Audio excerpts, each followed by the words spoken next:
Hey guys, welcome back to my channel. So today is a different type of video.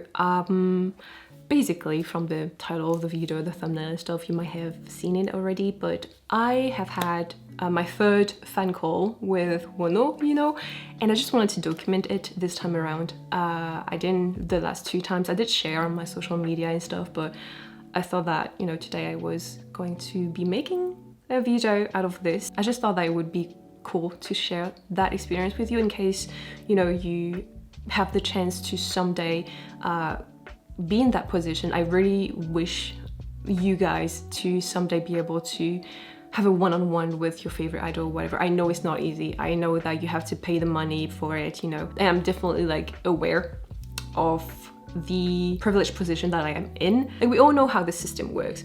Basically, they say this is like a luck type of thing, but only those who have money are the lucky ones, So anyways, I just thought I would share a little bit with you how I got ready for that and the process of everything.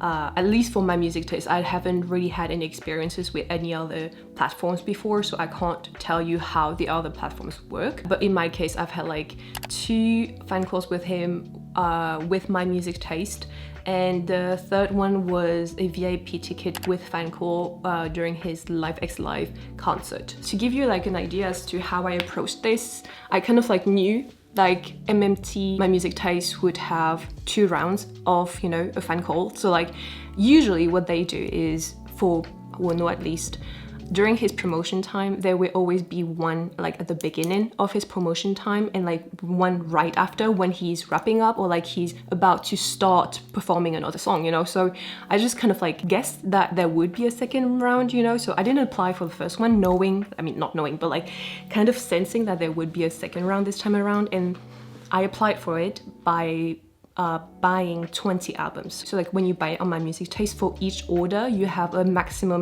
limit of 20 albums per order, and the album in itself isn't that expensive. It's the shipping and the taxes and everything else that comes with it. And so that's why I say that I'm very much aware that I'm in a position of being extremely lucky to be able to afford that. Because I said, in this realm of K-pop and fan call, etc., the lucky ones are the ones who have the money to pay for that luck, if that makes sense. So at the end of the day, is it really luck? I'm not quite sure. This is another complete debate, but yeah. So this time I took the opportunity to really make this a more meaningful kind of call, because the last times I was kind of more in a joking type of mood, I would say. I was asking him about if he had any suggestion for a tattoo. He told me the first time that to get open mind, and I was like, okay, I'll do it. So when I got a fan call with him for the second time, I was like, I'm not gonna get really tattooed. I'm not gonna get inked because we're in the pandemic and I'm not gonna take the risk, But what I did is that there's this service online that, offers tattoos, but that kind of erases itself after 2 weeks or so. So I ordered that, I got it, I showed it to him during the fan calls, and now I really wanted to write it down. I actually had prepared a whole thing, but I just went with the vibes, with the feels. I was this time around I wanted to be prepared, but not so much. I wanted to keep it as natural and open as possible. I'm not original.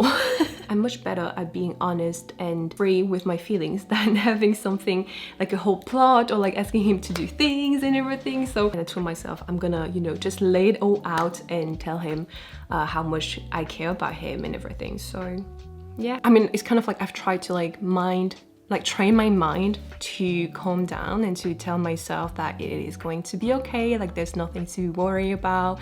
There's nothing to be nervous, no reason to be nervous. It's not something that gets easier, I feel like. I've had the chance to see him 3 times already on different occasions and stuff.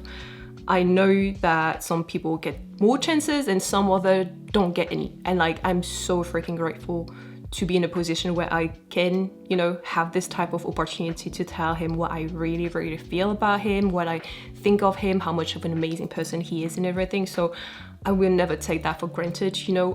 Every second that I have with him, I will, cherish for the rest of my life. And I am just really, really blessed to be able to, like I said, be having this type of experiences, because it comes with a price. You only get lucky if you get the money. And so if you win the spot for like the fan call, you will receive an email from My Music Taste saying congrats and everything. You are one of the lucky participants to the fan sign, and they will leave you a link to a Google form which you will have to fill out with your information such as your country, your name, your last name, what platform, what app you would like to use for the call, like Kakao Talk or like Line or Skype or stuff like this. You know, there are a multitude of platforms that can be used for fan calls. I personally use Kakao Talk because I feel like it's the most common one. So once you have filled that out, what happens is that you just have to wait for them to get back to you with another mail in which they will tell you your order. So like for example, I was number 11, so I was like the 11th person to go and to meet him and to talk to him. So that's how it works. And so the very day of the fan call, they will send you a message on Kakao Talk with, you know, hello, this is us, please add us as friend.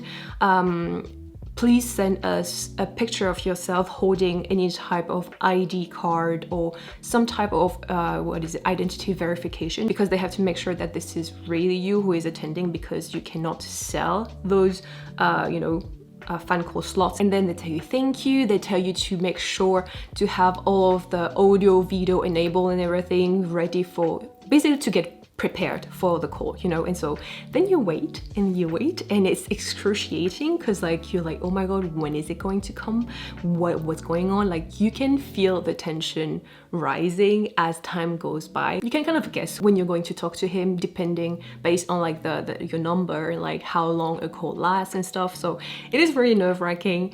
Not gonna lie, my heart was beating really fast, I was shaking and everything, but I was trying not to show it. Then when it's about your time to go and meet him, what they're gonna do is that they're gonna send you a short message saying, hey, your time has come. Kind of get ready, be on standby.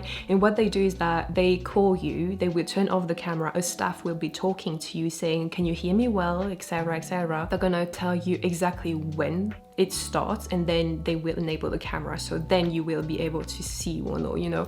And then like you talk to him and everything, and after right the time, I'm sure like there must be a staff right behind the camera trying to like stop the video once the timer is over, you know. So it was a bit abrupt, the ending was a little bit abrupt because like you're in a conversation, so it's always hard to kind of like guess how long it has passed, how much time has passed, you know. So I was like really immersed into my conversation, but like the staff was like, hey, we're gonna have to stop it, thank you, bye. And that was it. And then they send you a little message like, hope you have a blast, blah blah blah. So yeah, that is how it goes down. Lastly, I'm not saying you should do it, I'm just saying for those people who were wondering, you can screen record a call on Kakao Talk. However, the app does not let you screen record if you have the option to save the sound and the mic, if that makes sense. So you have to choose the no sound option, and then only then will you be able to screen record a call on Kakao Talks. So most people, what they do is that they screen record without sound from their phone, and they have another device not so far away from it to capture the sound, and then they kind of like sync it together afterwards. So I'm not saying that you should do it, I'm just explaining how people do it. What I'm saying in these videos are probably stuff that I wished I had known before, you know, jumping into this whole thing. It is really nerve-wracking, especially when you don't know about the app and everything. I would really, like, one tip that I would give you is try to get familiarized, like accustomed to the app. Whatever app you're using for the fan call, get accustomed to it. Try to do mock calls with your friends or whatever, see how it works, how you send messages, how you send pictures, how you can video call and stuff. Try it all out before, you know, put yourself basically in a good environment with lights if possible, so that you get to see each other better and stuff. If you guys have any questions regarding this whole process, feel free to leave them down below. If I can answer, I will. But other than that, I will wrap this up here. I hope you guys enjoyed the video. I hope it was helpful and insightful in any way possible. Anyway, so thank you guys so much for watching. I will see you in the next one. Bye.